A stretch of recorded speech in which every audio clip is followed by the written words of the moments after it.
ফাতেমা দুইটা হাত উঠিয়ে দিয়েছে, ছোট মানুষ হাত উঠে বলে, হায় আল্লাহ, আমার বাবারে যারা কষ্ট দেয় মক্কা নগরীর ভিতরে, আল্লাহ গো তুমি তাদেরকে বিচার করিও।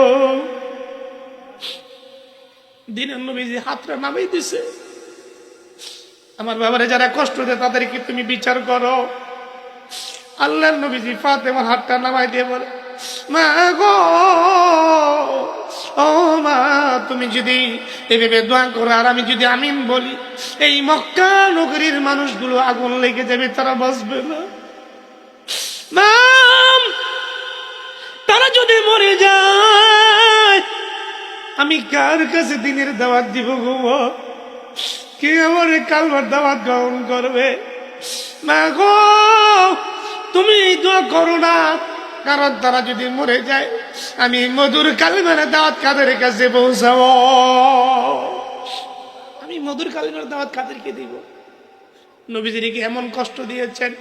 ওই নবীজি ফাতেমার বাড়িতে আসছে, এবারে বলে, ফাতেমা, আমি তোমার না দেখে আমি বাড়িতে যাব না। নবীজির গায়ে ছিলেন একটা চাদর, চাদরটা কাঁধে দেখে জানলার পিক দিয়া, জানলার ফাঁকা দিয়ে চাদরটা ঢুকাই দিলেন। ও ফাতেমা, কাপড়টা নাও, কাপড়টা নিয়ে পরিধান করে দরজা খোলো, তারপরও তোমার আমি একটু দেখতে চাই।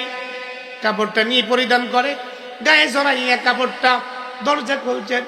দরজা খুইলা নবীজি তাকায় দেখে ফাতেমার চেহারাটা শুকিয়ে গেছে, চেহারার গালটা লেগে গেছে হাড্ডির সাথে। দিনের নবীজি বলে, ফাতেমা, তোমার কি কষ্ট হয়েছে? তোমার কি কঠিন রোগ কিনা? আমি দীর্ঘদিন যাবৎ দিনের দাওয়াতে বাইরে ছিলাম, তোমার খোঁজখবর নিতে পারি নাই। তোমার কি সমস্যা আমারে খুলে বলো, তোমার কি কঠিন রোগ কিনা আমারে বলো, আমি ভালো ডাক্তার দেখাবো।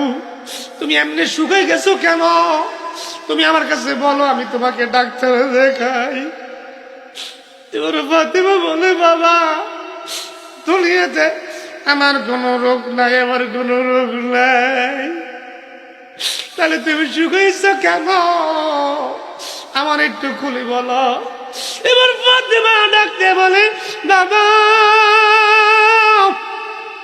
ও বাবা, আজকে কয়েকদিন হয়ে গেছে আমার ঘরের চুলার ভিতরে আগুন জ্বলে না। الذي خلق الموت والحياة ليبلوكم أيكم أحسن عملا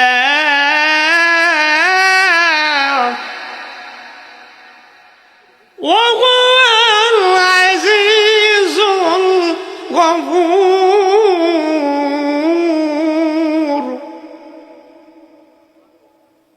আমার ভাইরা, আমার বন্ধুরা, আল্লাহ রাব্বুল আলামিন বান্দাদেরকে ডাক দিয়ে বলেন, বান্দা, আল্লাহ তাআলা বান্দাকে ডাক দিয়ে বলে, বান্দা, দুনিয়ার জমিনে আমি তোমাকে সৃষ্টি করেছি রে বান্দা। খলাকাল মাউতা ওয়াল হায়াতা, বান্দা আমি তোমাকে মরণ দিয়েছি আগে, হায়াত দিয়েছি পরে। তার মানে হলো বান্দা, মানুষ যখন আমেরিকায় বড় বড় কান্ট্রিতে যায়, কিন্তু যাওয়ার টিকিট শুধু নেয় না, আসার টিকিটও আগে নিয়ে নিতে হয়, কারণ চলে আসতে হবে বাধ্যতামূলক। আল্লাহ তাআলা বলেন, বান্দা, আমি আগে এই জন্য মরণ সৃষ্টি করেছি, দুনিয়াতে যাবা ঠিক, কিন্তু একদিন অবশ্যই তোমার মরণ হবে, একদিন অবশ্যই তোমার মরতে হবে, আর এই মরে একদিন তুমি আমার কাছে ফিরে আসতে হবে। খলাকাল মাউতা ওয়াল হায়াতা লিয়াবলুয়াকুম আইয়ুকুম আহসানু আমালা। বান্দারে, তুমি যে দুনিয়ার জমিন থেকে যাবা, পরীক্ষা দিয়ে যাবা, কিন্তু লিয়াবলুয়াকুম, আমি আল্লাহ এমন একটা পরীক্ষা তোমাকে নিব, আমি পরীক্ষা নিয়ে দেখবো আমার কোন বান্দা আইয়ুকুম আহসানু আমালা, আমার কোন বান্দা বেশি বেশি আমার ভালো কাজ করতে পারে, নেকের কাজ করতে পারে। আমি এই জন্য আমি রব, আমি আল্লাহ আমার বান্দা বান্দিগুলাকে পরীক্ষা নেওয়ার জন্য আমি আল্লাহ দুনিয়াতে সৃষ্টি করেছি। দুনিয়াতে আল্লাহ সৃষ্টি করেছেন, পরীক্ষা নেবেন কে কত ভালো কাজ করতে পারে, কে কত নেকের কাজ করতে পারে, আমল করতে পারে বেশি বেশি। যদি আমল ভালো হয় পরীক্ষার রেজাল্টও কি হবে, ভালো হবে। আল্লাহ তাআলা বলেন 2 পারা 2 নম্বর পৃষ্ঠা, আল্লাহ বলেন ওয়ালানাবলুওয়ান্নাকুম বিশাইইম মিনাল খাউফি ওয়াল জু। বান্দা আমি তোমারে অবশ্যই পরীক্ষা নিব। কতগুলো বিষয়ের কথা আয়াতের ভিতরে আছে। ওয়ালানাবলুওয়ান্নাকুম বিশাইইম মিনাল খাউফ ওয়াল জু ওয়া নাকসিম মিনাল আমওয়াল ওয়াল আনফুসি ওয়াস সামারাত ولنبلونكم بشيء من الخوف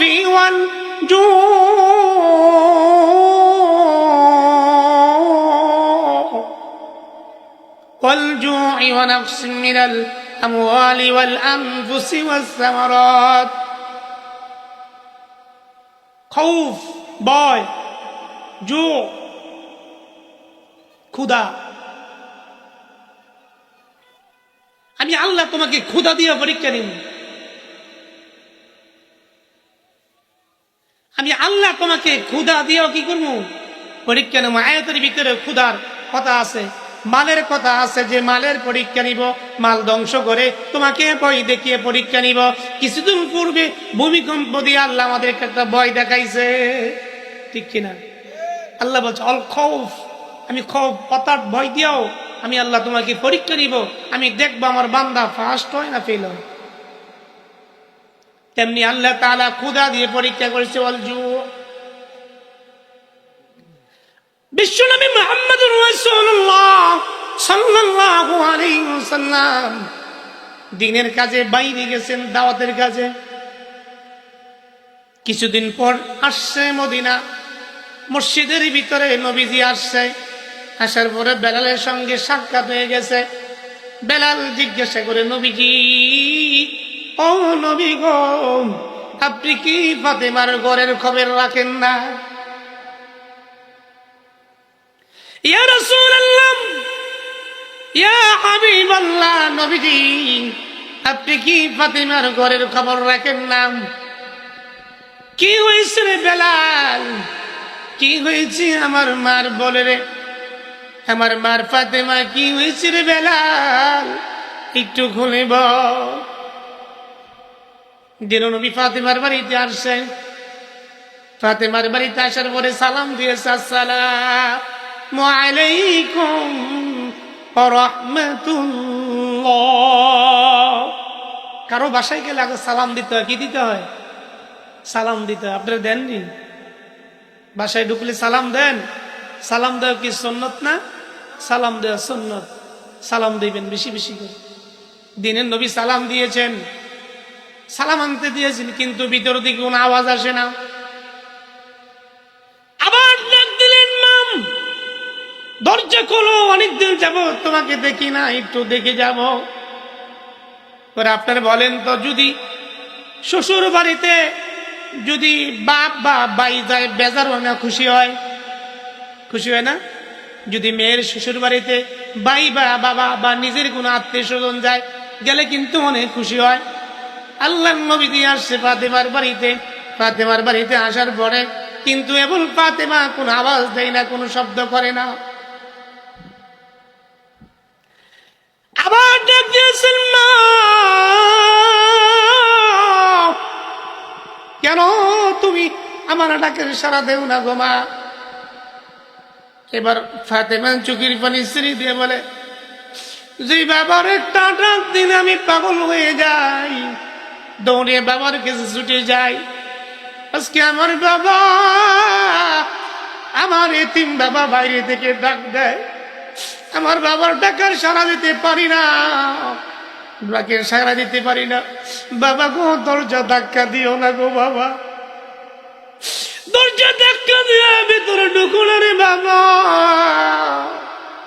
কারণ আমি যে তোমার সামনে দাঁড়াবো আমার গায়ে পর্যাপ্ত পরিমাণ কাপড় নাই। বাবা তুমি দরজা ধাক্কা দিও না, আমি যে দাঁড়িয়ে তোমার কাছে দরজা খুলে তোমার সামনে দাঁড়াবো, আমার গায়ে পর্যাপ্ত পরিমাণ কাপড় নাই। আমার এতিম বাবা আমার ডাকে, আমার এতিম বাবারে মক্কার মানুষ কষ্ট দেয়। একদিন আল্লাহর নবীজির ফাতেমার বয়স 6 থেকে 7 বছর। খাদিজা দুনিয়ার জমিন থেকে বিদায় নিয়ে চলে গেছে, চাচাও চলে গেছে, নবীজি এতিম কেউ নাই, বাপ মা তো আগেই চলে গেছে। ফাতেমা খুঁজতেছে দিনের নবীকে, খুঁজে খুঁজতে খুঁজতে খবর নাই। তোমরা কি আমার বাবারে দেখছনি? আমার বাবার মা নাই, আমার বাবার বাবাও নাই, আমারও মা নাই। তোমরা কি আমার বাবারে দেখছনি? একটু বলো। কিছু মানুষ বলে, ফাতেমা তুমি ছোট মানুষ, আমার মনে হয় তোমার বাবারে। একজন মহিলা এসে বলে, ফাতেমা তোমার বাবারে কে জানি মক্কা নগরীর ভিতরে কাবা ঘরের সামনে তোমার বাবার সাজদায় পড়ে আছে, তোমার বাবার পিঠের উপরে কে জানে উটের বুড়ি দিয়া রাখছে। উটের বুড়ি ছোট না বড়? ফাতেমা তোমার বাবার পিঠের উপরে কে জানি উটের বুড়ি দিয়া রাখছে, মনে হয় তোমার বাবা দুনিয়ার জমিন থেকে বিদায় নিয়ে চলে গেছে। ফাতেমা একটা পাগলের মতো দৌড় দিছে, দৌড় দিয়ে বলছে, কে গো আমার বাবার এমন কষ্ট দিছ? ফাতেমা ছোট মানুষ, 7-8 বছর বয়স, উটের বুড়িটা সরাইতে পারে না, অনেক কষ্ট করে সরাইছে। উটের বুড়ি, নারী বুড়িগুলো নবীজির পবিত্র চেহারাটা ভরে গেছে। আর নবীজির ফাতেমা, নবীজির মেয়ে ফাতেমা কাপড় দিয়ে মুছে দেয়। বাবা গো, কেন তোমার মক্কা নগরীর মানুষ এত কষ্ট দেয়? কেন তোমার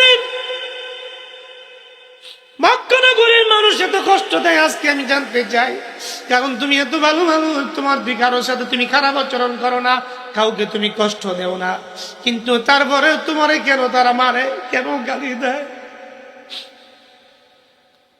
আল্লাহ নবীজি বলেন, ফাতেমা আমার কোনো দোষ নাই গো মা, আমি কাউরে বকা দেই না, কাউরে মারি না, আমার একটাই অপরাধ, আমি শুধুই বলি লা ইলাহা ইল্লাল্লাহু মুহাম্মাদুর রাসূলুল্লাহ সাল্লাল্লাহু আলাইহি সাল্লাম। মা আমার একটাই অপরাধ, আমি শুধু বলি যে বলো আমার আল্লাহ ছাড়া আর কেউ নাই, আমি আমার আল্লাহর দাওয়াত দিই, জন্য মানুষ আমারে কষ্ট দেয়। এবার ফাতেমা বলে, বাবা আমি মুনাজাত করবো, আপনি আমিন বলবেন নি বলেন। ফাতেমা 2টা হাত উঠে দিয়েছে, ছোট মানুষ হাত উঠে বলে, হায় আল্লাহ, আমার বাবারে যারা কষ্ট দেয় মক্কা নগরীর ভিতরে, আল্লাহ গো তুমি তাদেরকে বিচার করিও। দিনের নবীজি হাতটা নামাই দিছে, আমার বাবারে যারা কষ্ট দেয় তাদেরকে তুমি বিচার করো। আল্লাহর নবীজি ফাতেমার হাতটা নামাই দিয়ে বলে, মা গো, ও মা, তুমি যদি এভাবে দোয়া করো আর আমি যদি আমিন বলি, এই মক্কা নগরীর মানুষগুলো আগুন লেগে যাবে, তারা বসবে না। মা তারা যদি মরে যায়, আমি কার কাছে দিনের দাওয়াত দিব গো? কে আমার কালমার দাওয়াত গ্রহণ করবে? মা গো তুমি দোয়া করো না, কারণ তারা যদি মরে যায়, আমি মধুর কালিমার দাওয়াত কাদের কাছে পৌঁছাবো? আমি মধুর কালিমার দাওয়াত কাদেরকে দিব? নবীজিকে এমন কষ্ট দিয়েছেন। ওই নবীজি ফাতেমার বাড়িতে আসছে, এবারে বলে, ফাতেমা আমি তোমার না দেখে আমি বাড়িতে যাব না। নবীজির গায়ে ছিলেন একটা চাদর, চাদরটা কাঁধে দেখে জানলার ফিক দিয়া, জানলার ফাঁকা দিয়ে চাদরটা ঢুকাই দিলেন। ও ফাতেমা কাপড়টা নাও, কাপড়টা নিয়ে পরিধান করে দরজা খোলো, তারপরও তোমার আমি একটু দেখতে চাই। কাপড়টা নিয়ে পরিধান করে, গায়ে জড়াইয়া কাপড়টা দরজা খুলছেন। দরজা খুইলা নবীজি তাকায় দেখে ফাতেমার চেহারাটা শুকায়া গেছে গা, চেহারার গালটা লেগে গেছে হাড্ডির সাথে। দিনের নবীজি বলে, ফাতেমা তোমার কি কষ্ট হয়েছে, তোমার কি কঠিন রোগ কিনা? আমি দীর্ঘদিন যাবৎ দিনের দাওয়াতে বাইরে ছিলাম, তোমার খোঁজখবর নিতে পারি নাই। তোমার কি সমস্যা আমারে খুলে বলো, তোমার কি কঠিন রোগ কিনা আমারে বলো, আমি ভালো ডাক্তার দেখাবো। তুমি এমনি শুকাই গেছো কেন?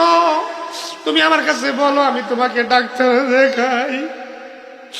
এবার ফাতেমা বলে, বাবা দুনিয়াতে আমার কোনো রোগ নাই, আমার কোনো রোগ নাই, তাহলে তুমি শুকাইছ কেন আমার একটু খুলে বলো। এবার ফাতেমা ডাকতে বলে, বাবা ও বাবা, আজকে কয়েকদিন হয়ে গেছে আমার ঘরের চুলার ভিতরে আগুন জ্বলে না। বাবা আজকে কয়েকদিন হয়ে গেছে গরু খাবার নাই। ওই যে ইমাম হাসান হুসাইন গলা কাটা মুরগের মধ্যে চটপট করে, আমি বলছি তোমরা ঘুমাও, ঘুম থেকে উঠা তোমাদের খাবার ব্যবস্থা করে দিব। বাবা তুমি বলো, যদি আবার উঠে আমি তাদেরকে কি দিব?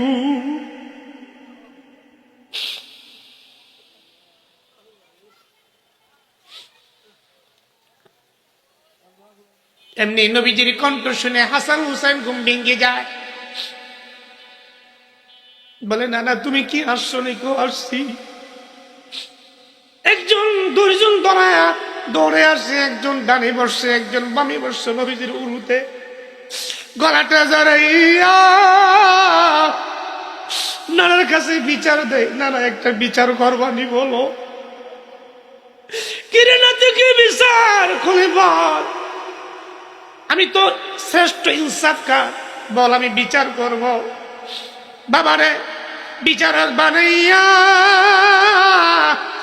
মারে আসামি বানাইয়া নানার কাছে বিচার দেয়। কিরে না তুই কে হয়েছে আমার খুলে বল। ও না তোমার মেয়ের তুমি বিচার করো, আজকে কয়েকদিন হয়ে গেছে তোমার মেয়ে আমাদেরকে খানা দেয় না, আমাদের খাবার দেয় না, আমরা না গেছি ক্ষুধার যন্ত্রণায় ঘুমাইতে পারি না।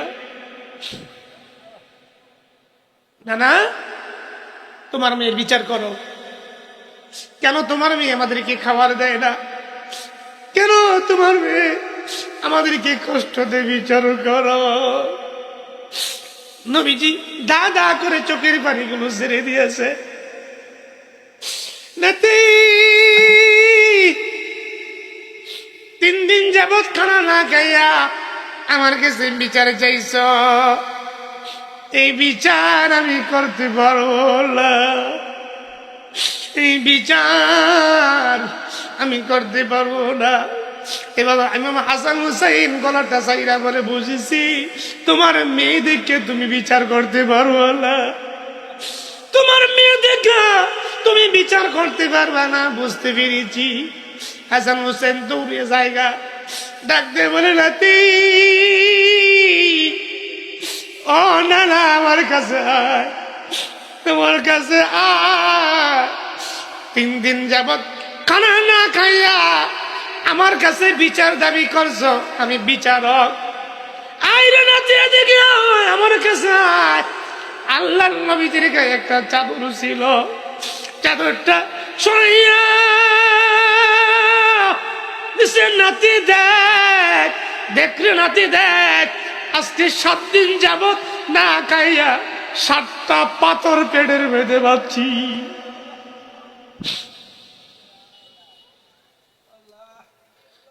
নাতি চিতা খাইয়া দেখ, 3 দিন না খেয়ে নানার কাছে বিচার দাবি করেছ, ওই নানা তো 7 দিন যাবৎ না খাইয়া পেটের বেঁধে 7টা পাথর বেঁধে তোর নানা ঘুরে।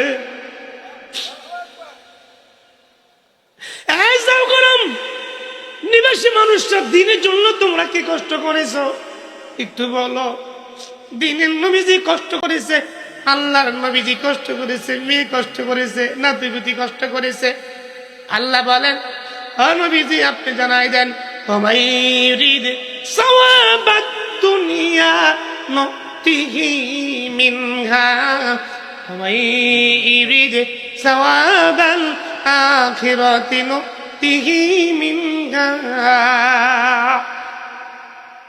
কোন মানুষ যদি দুনিয়া চায় আল্লাহ তারে দুনিয়া দেয়, আর কোন মানুষ যদি আখিরাত চায় আল্লাহ তারে আখিরাত দিয়ে দেয়। কোনটা চান, দুনিয়া না আখিরাত? বল তুসিরুনাল হায়াতাদ দুনিয়া ওয়াল আখিরাতু খায়রুন ওয়া আবকা।